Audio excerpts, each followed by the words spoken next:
रंबा मालिकेच्या आजच्या भागामध्ये आपण पाहणार आहोत की रमा आणि अक्षय आता त्या गजरेवालीचे सगळेच गजरे विकून देत असतात आणि आजूबाजूला खूपच जास्त असा परिसर भरलेला असतो. म्हणजे अगदी हायवेलाच हे सगळं काम सुरू असतं. अक्षय गजरे विकत असतो आणि रमा मात्र अगदीच चंचल मनाची झालेली असते. म्हणजे अक्षयवर तिचं प्रेम आहे पण ते व्यक्त करू की नको या द्विधा मनस्थिती ती अडकलेली असते. पण त्यानंतर एका पॉइंटला ती विचार करते की जेव्हा अक्षयला सुद्धा मी म्हटलं होतं की तू तुझ्या मनातलं व्यक्त कर, तू जर माझ्यासोबत दुसऱ्यांदा लग्न करणार असशील तर त्यांनी असंच सगळ्यांसमोर रस्त्यावर मला प्रपोज केलं होतं. या सगळ्या गोष्टींना आता एकदमच रमाला आठवतात. मग रमाच्या लक्षात येतं की अक्षयने आपल्याला कोणाचाही विचार न करता, कसलाही धरबंध न बाळता आपल्याला प्रपोज केलं होतं, आपल्याला लग्नाची मागणी घातली होती. मग आपणच या सगळ्यामध्ये का म्हणून अडकतोय असाच विचार ना आता तिच्या डोक्यामध्ये येत असतो. आणि त्याच वेळेला आता अक्षय गजरे विकत असतो आणि एकदमच ट्रॅफिक पूर्ण जाम झालेलं असतं. आणि त्याच वेळेला आता तिकडे रमा ठरवते की नाही, हीच ती योग्य वेळ आहे आणि हीच ती योग्य संधी आहे. आत्ताच्या आत्ता मला सगळं काही बोलून टाकायला हवं. आणि म्हणूनच आता ती सुद्धा ठरवते की अक्षयला प्रपोज करायचा. आणि म्हणूनच ती लांबूनच अहो अहो अशी हाक मारते. त्याबरोबर अक्षय इकडे मात्र गजरे विकत असतो. गाड्या वगैरे खूप जास्त थांबलेल्या असतात आणि रमा गाड्यांच्या अगदीच मधेमध जाते. आता ते सगळं होत असतं त्यामुळे ट्रॅफिकही एकदम असं जाम झालेलं असतं. लोकांना फिरताही येत नसतं. तर इकडे मात्र रमाने मनाशी ठरवलेलं असतं की आज काही झालं, ट्रॅफिक जाम होऊ दे नाहीतर काही होऊ दे, पण आज अक्षयला आपल्या मनातल्या सगळ्या भावना सांगायच्याच म्हणजे सांगायच्याच. आणि त्यामुळे ती आता अहो अहो ऐकताय का असं हाक मारू लागते. आणि त्याच वेळेला मात्र आता जोरजोरात ती हाक मारत असते तेव्हा अक्षयचं लक्ष जातं. अक्षय विचार करतो की एवढी का हाका मारते ही. त्यावर तो बोलतो की हां थांब.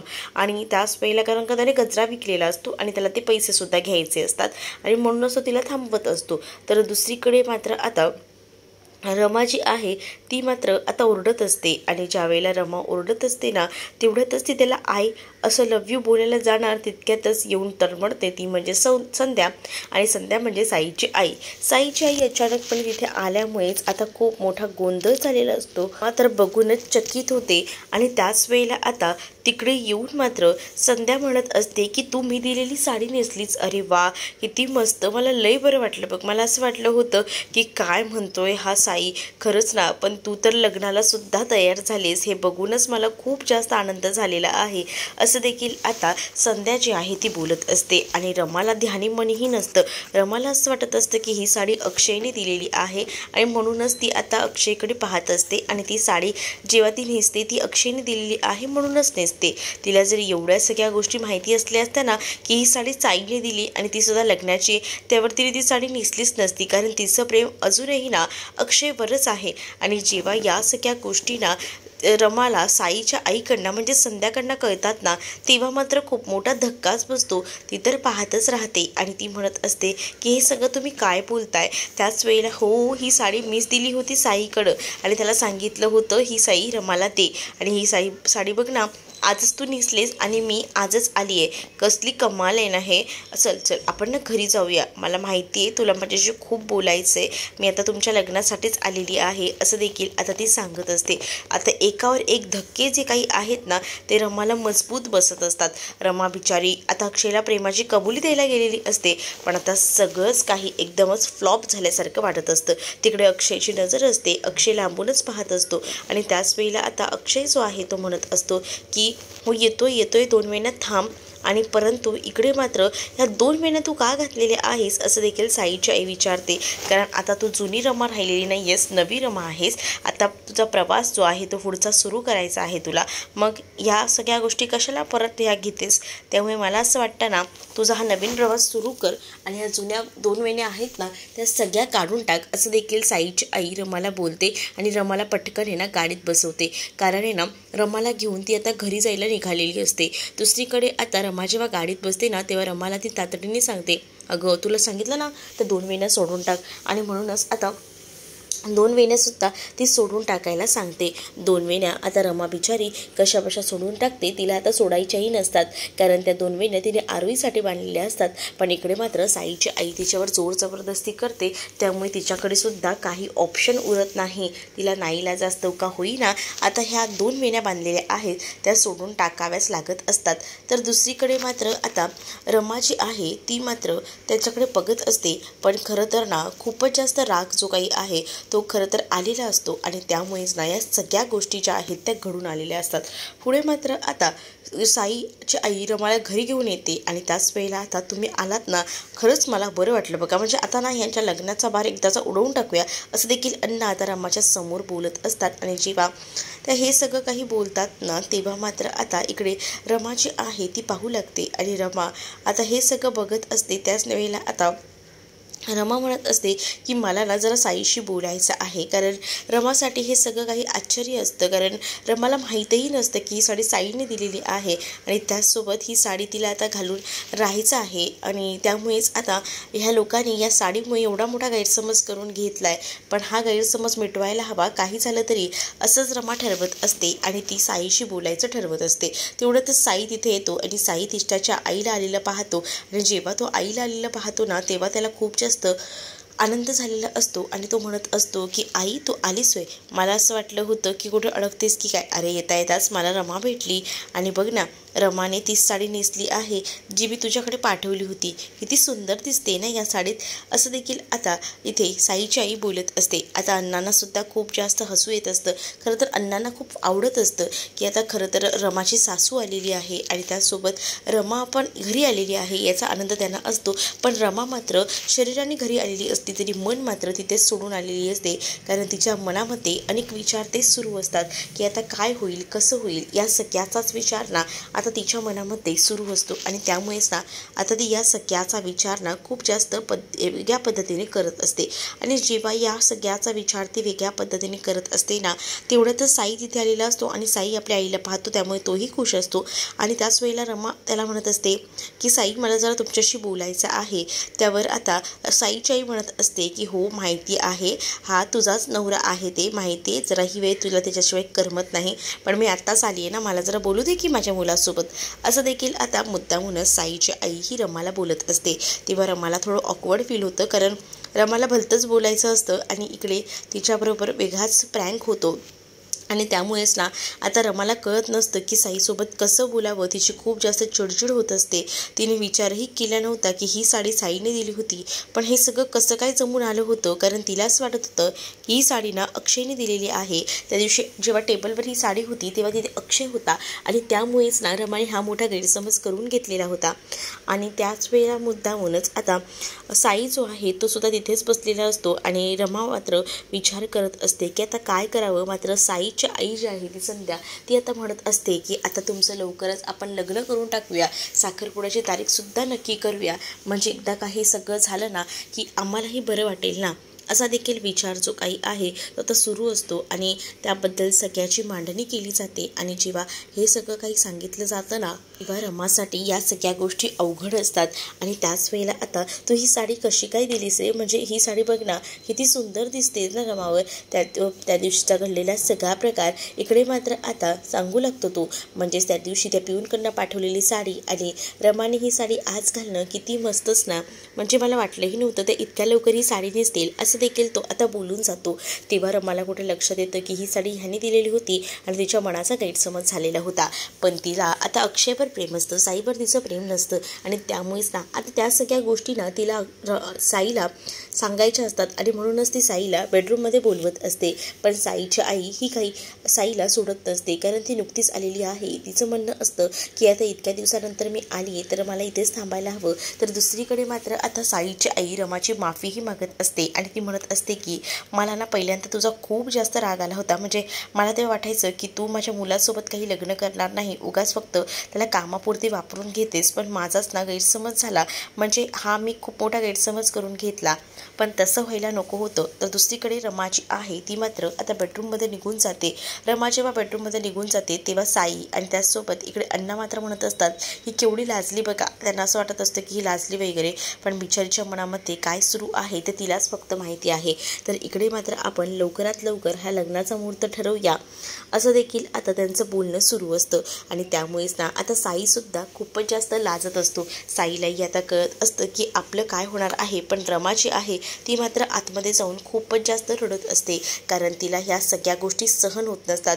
ती बिचारी आता साडीकडे एकटक पाहत असते, पण तिच्या समोरच ना दुसरी रमा येऊन उभी राहते. आणि जेव्हा दुसरी रमा येऊन तिच्या समोर उभी राहते ना, तेव्हा ती म्हणते की काय झालं आहे, तुझं प्रेम आहे ना अक्षयवर, मग काय झालंय, मग आता हे सगळं काही बोलू शकत नाही आहेस का तू? बोलायचं नसेल तर तसंच सांग. म्हणजे मला तुझ्या ह्या सगळ्या रूपावरनं लक्षणावरनं सगळं दिसतंय की तुला त्याच्याबरोबर बोलायचं आहे, पण अजूनही तू व्यक्त होत नाही आहेस का, असं होतंय? बोलून टाक ना.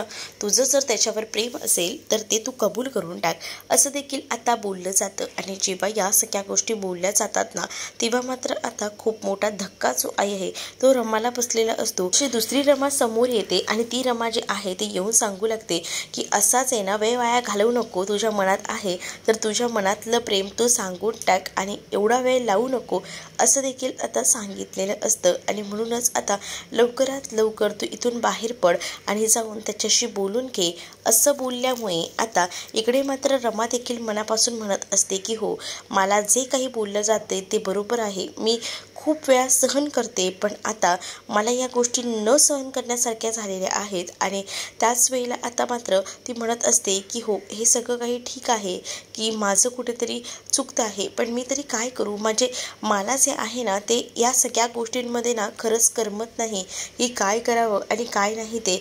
कारण खूप जास्त जो आहे तो माझा गैरसमज झाला होता या साडीबद्दल, पण आता गैरसमज मिटला आहे ना, तुला माहिती आहे ना. पण तुझं प्रेम तर तू नाकारू शकत नाही आहे ना, मग का राहिलीस इथे? जा ना, तुझं प्रेम अक्षयसमोर व्यक्त कर. पण मी कसं करू? म्हणजे आता साईंना असं वाटते की त्यांचं माझ्यावर प्रेम आहे आणि माझंही त्यांच्यावर प्रेम आहे, आणि म्हणून ते लग्नासाठी म्हणून खूप जास्त तयारीत आहेत. आणि आता मी जाऊन त्यांना कसं सांगू, मला खरंच कळत नाही आहे, असं देखील रडून रडून ती बोलत असते. आणि जेव्हा या सगळ्या गोष्टी ती रडून बोलत असते ना, तेव्हा मात्र आता मनाशी ठरवते की नाही, आता काही झालं तरी अक्षयशी बोलायला हवं, अक्षयला आपल्या मनातलं प्रेम सांगायला हवं. कारण खूप दिवस झाले आपण या सगळ्या गोष्टी मनात दाबून ठेवलेल्या आहेत. जेव्हा आपण बोलू मोकळे होऊ तेव्हाच समजणार आहे. पण त्याआधी साईशी सुद्धा बोलायला हवं की तुमचा काहीतरी गैरसमज झाला आहे, कारण माझं तुमच्यावर प्रेम नाही आहे, माझं प्रेम आहे तर ते फक्त आणि फक्त त्या अक्षयवरच. आणि ह्या सगळ्या गोष्टी ना मला सांगून टाकायला हव्यात, आणि ह्या सगळ्या गोष्टी मी जेव्हा सांगून टाकेन ना, तेव्हाच सगळ्या गोष्टी व्यवस्थित होतील, असा विचार जो काही आहे तो रमा करत असते. पण इकडे मात्र आता साईची आई आणि त्याचसोबत अण्णांचं मात्र भलतंच सुरू असतं. म्हणजे त्यांना असं वाटत असतं की हे लग्न लवकरात लवकर व्हायला हवं, आणि त्याचमुळे आता त्यांचं बोलणं हे सगळं सुरूच असतं. पण रमाने आता अक्षयला प्रपोज मारायचं, अक्षयसमोर प्रेम व्यक्त करायचं, या गोष्टी ठरवलेल्या असल्या तरीसुद्धा इथे बिचारा अक्षय रमाची वाट बघत असतो. त्यालासुद्धा वाटत असतं की रमा कधी येईल, कारण रमाला काहीतरी सांगायचं होतं पण ती न सांगता निघून गेली. काय बोलायचं असेल तिला, हे विचार ना आता अक्षयच्या मनामध्ये येत असतात. आणि अक्षय त्याच गोष्टीचा जास्तीत जास्त विचार करत असतो. त्याच वेळेला मात्र आता इकडे ती जी गजरेवाली आहे ना, ती गजरेवाली मात्र आता अक्षयला म्हणत असते की काय झालं आहे, म्हणजे इतका विचार तू कसला करतोयस? त्याच वेळेला आता अक्षय म्हणतो की काही नाही, ती तिचीच वाट बघतोय. मग अरे, तिची वाट किती वेळ बघत बसणार आहे? मला एक सांग की नेमकी ती कोण लागते रे तुझी? मला सुद्धा या प्रश्नाचं उत्तर हवं आहे, सांग ना. मग आता रमाबद्दल तो सांगू लागतो. म्हणजेच रमा जी आहे ती माझी बायको होती, म्हणजे तिचं आणि माझं एकमेकांवर प्रेम होतं आणि आमचं लग्नही झालं होतं, पण काही कारणास्तव ती मला सोडून गेली, हे सुद्धा तो त्या गजरेवालीला सांगतो. आणि जेव्हा या गोष्टी तो गजरेवालीला सांगतो ना, तेव्हा गजरेवाली सुद्धा हे ऐकून अवाक होते, कारण गजरेवालीला दिसत असतं रमा अक्षयचं एकमेकांवर प्रेम आहे, आणि त्यामुळेच आता रमा अक्षय जे आहे ते एकमेकांमध्ये गुंतलेले आहेत. आणि म्हणूनच तू जी वाट बघतोय ना ती लवकरच येईल, मला पूर्ण खात्री आहे, असं देखील आता गजरेवाली बोलत असते. आणि त्याच वेळेला आता अक्षय मात्र म्हणत असतो की तिला काहीतरी बोलायचं होतं, पण काय बोलायचं होतं ना मला खरंच माहीत नाही. तर दुसरीकडे मात्र मला माहिती आहे तिला काय बोलायचं होतं ते, असं देखील ती गजरेवाली बोलू लागते. त्याच वेळेला अक्षय आश्चर्यचकित होऊन पाहू लागतो. तर अक्षयला ती म्हणत असते की तिला ना तिच्या प्रेमाची कबुली द्यायची होती. तिच्याकडे बघून आणि तिचं निरीक्षण करून मी ओळखून गेले तिला नेमकं काय बोलायचं होतं ते, असं देखील आता ती गजरेवाली अक्षयला सांगू लागते. अक्षय जेव्हा हे सगळं ऐकतो तेव्हा त्यालासुद्धा धक्काच बसतो, आणि त्यालासुद्धा हे सगळं पचवणं कठीण जात असतं. पण काय करणार, या सगळ्या गोष्टी ज्या आहेत ना त्या बारकाईने गजरेवालीने पाहिलेल्या असतात. म्हणजे गजरेवालीने बरोबर ते तिचं निरीक्षण केलेलं असतं आणि जेव्हा तिचं निरीक्षण केलेलं असतं ना तेव्हा मात्र आता या सगळ्या गोष्टींना बरोबर लक्षात आलेल्या असतात आणि त्या आता गोष्टी ती सगळ्या सांगून टाकते की खरंच त्याचं खूप प्रेम आहे तुझ्यावर आणि त्या प्रेमाबद्दलच ती सांगणार होती, मला पूर्ण माहिती आहे असं देखील गजरेवाली बोलते. पण आता या सगळ्या गोष्टी ऐकल्यानंतर अक्षयला मात्र धक्का बसतो. मात्र आता तू मागे हटू नकोस, तुझी जी वाट बघतोय ना ती लवकरच तुझ्याकडे येईल हे सुद्धा मला माहिती आहे असं देखील गजरेवाली समजावू लागते. आणि त्याच वेळेला आता गजरेवाली जी आहे ना ती मात्र आता वेगळंच वळण देत असते. म्हणजे तिने आता अक्षयला मोहन केलेलं असतं. ती अक्षयला म्हणत असते की त्या मुलीच्या डोळ्यामध्ये मी प्रेम पाहिलेलं आहे, ती खरंच तुझ्यावर खूप मनापासून प्रेम करते.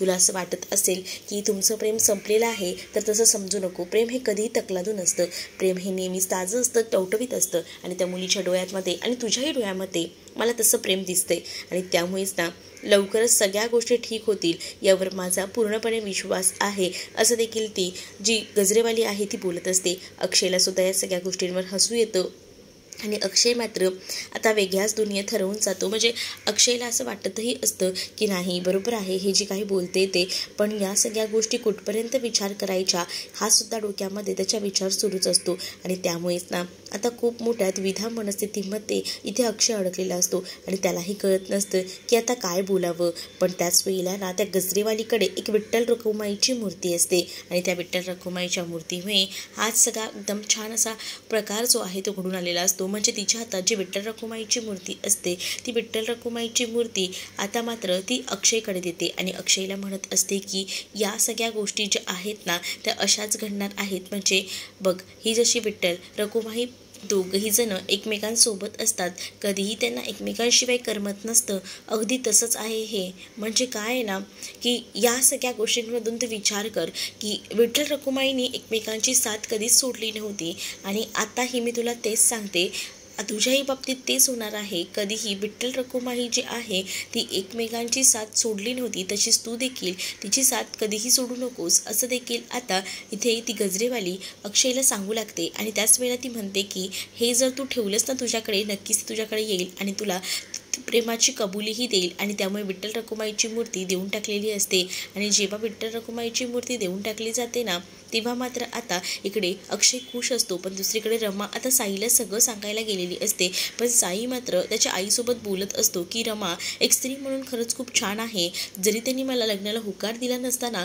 तरीसुद्धा मी त्यांच्यासाठी खूप क्षण वाट पाहिली असती. म्हणजे मी त्यांना कधीही विसरू शकत नाही, त्यांच्यासाठी मी माझं आयुष्यही पणाला लावायला तयार आहे असा देखील विचार ना इकडे मात्र आता सुरू असतो. आणि जेव्हा या सगळ्याबद्दल बोललं जात असताना तेव्हा मात्र आता रमा हे सगळं ऐकते. तेव्हा रमाच्या डोळ्यांमध्ये पाणी येतं आणि रमा एकटक या सगळ्या गोष्टींकडे वेगळ्याच नजरेने पाहत असते. अण्णा मात्र तिला म्हणतात की बघितलंस का, तू ज्याचा विचार करत होतीस त्या सगळ्या काही गोष्टी चुकीच्या घडल्यात. म्हणजे तूही विचार कर ना, म्हणजे या सगळ्या गोष्टींमधून तू काय साध्य करणार आहेस, आता पुन्हा त्याचं मन तोडणार आहेस का असं देखील आता रमाला अण्णा म्हणत असतात. दुसऱ्या दिवशी रमा आता मुकादमांच्या घरी जाते आणि मुकादमांच्या घरी जाऊन ती मात्र आता सगळ्यांना बोलत असते की काही झालं तरीसुद्धा इतके दिवस मी तुमच्यासोबत राहिली, तुम्ही मला सांभाळून घेतलं, पण आता मला निघायला हवं, मी इथे थांबू शकत नाही, माझं आता लवकरच लग्न होणार आहे. मग अक्षय मात्र खुश असतो. अक्षयला असं वाटतं की हे लग्न त्याच्यासोबत होणार आहे. पण त्याच वेळेला आता रमा बोलत असते की माझं लग्न साईसोबत ठरलेलं आहे